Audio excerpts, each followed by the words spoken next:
Welcome to Sahara classes guys. सो आप जैसे कि बोर्ड पे देख रहे हैं, बहुत ही इंपॉर्टेंट चैप्टर है क्लास 9 का, ग्रेविटेशन चैप्टर से।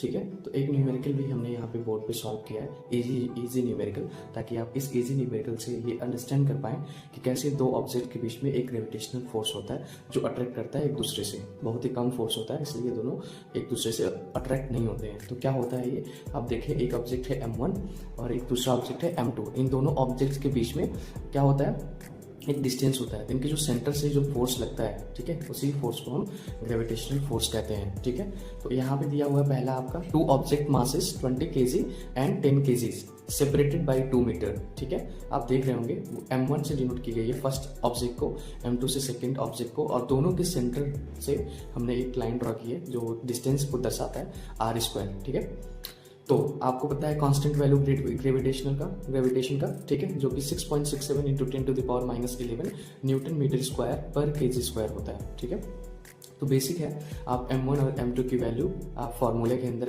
इंसर्ट करेंगे, पुट करेंगे। F is equal to gravitational force is equal to constant value of gravitational and the product of masses M1 M2 upon r²। तो आप सॉल्व करेंगे तो आपकी वैल्यू आ जाएगी 3.33.35 इंटू 10⁻⁻10 न्यूटन। ठीक है, वैल्यू ऑफ G हमेशा कांस्टेंट रहेगा 6.67 इंटू 10⁻⁻11 न्यूटन मीटर स्क्वायर पर केजी स्क्वायर।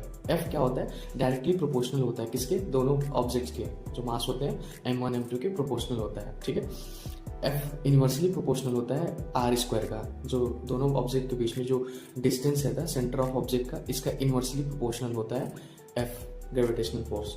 तो ग्रेविटेशनल फोर्स होता क्या है आपको मैं बता दूं। सो याद रखिएगा, gravitational is the force of attraction that exist between any two objects in the universe. ठीक है, every object attracts every other object with a force. जिस फोर्स से दोनों ऑब्जेक्ट एक दूसरे से अट्रैक्ट होते हैं, इसी फोर्स को हम बोलते हैं ग्रेविटेशनल फोर्स। थैंक्स। इस फोर्स को सबसे पहले एनालाइज और स्टडी और जो फॉर्मूला इनिशिएट की गई थी, ये न्यूटन्स के द्वारा की गई थी, इसलिए इसको न्यूटन्स लॉ ऑफ ग्रेविटेशन कहा जाता है।